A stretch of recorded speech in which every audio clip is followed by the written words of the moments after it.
শিক্ষার্থীরা তোমরা যারা এসএসসি 2025 ব্যাচে রয়েছে তোমাদের পরীক্ষার পেছানোর আন্দোলন হতে যাচ্ছে, যেটা নিয়ে আজকে কথা বলবো, তাই তোমাদের জন্য ভিডিওটি অনেক বেশি জরুরি। শিক্ষার্থীরা তোমাদের এসএসসি 2025 পরীক্ষা পেছানোর আন্দোলনের যে বিষয় খবরগুলো এসেছে সেটা হলো আগামী 3 এপ্রিল বৃহস্পতিবার হতে আন্দোলনের ডাক দিয়েছে কিন্তু ঢাকা বোর্ডের এসএসসি পরীক্ষার্থীরা।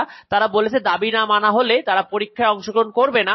ঢাকার স্কুলের সকল পরীক্ষার্থীরাই উক্ত আন্দোলনে অংশগ্রহণ করবে, এরকম বিষয়টি তারা জানিয়েছে। তো এসএসসি 2025 পরীক্ষার্থীদের আন্দোলনের যে দাবিগুলো, তারা বলেছে রমজান ও ঈদের পরপরই পরীক্ষা হওয়ায় পর্যাপ্ত প্রস্তুতি নেওয়া সম্ভব হয়নি, তাই 1 মাস পিছিয়ে মে মাসে পরীক্ষা নেওয়ার দাবি তাদের। আর সকল বোর্ডে আলাদা আলাদা প্রশ্নে পরীক্ষা হওয়ায় কোনো বোর্ডের প্রশ্ন সহজ হয়, আবার কোনো বোর্ডের প্রশ্ন কঠিন হয়, যা বৈষম্যমূলক।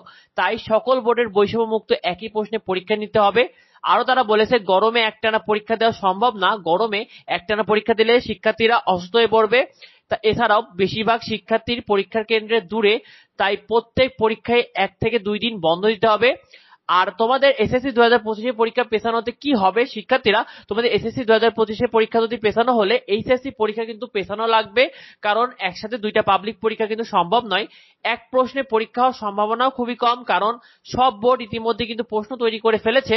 প্রতিটি পরীক্ষার মধ্যে 1-2 দিন করে বন্ধ রাখতে হলে এসএসসি পরীক্ষার রুটিন আবার পরিবর্তন করতে হবে, যে বিষয়টিও কিন্তু অনেকটি সম্ভাবনা কম। তো ভিডিওটি এ পর্যন্তই। তোমরা এখনই ঠিকমতো পড়াশোনা করতে থাকো, কারণ পরীক্ষার সময় কিন্তু কম রয়েছে।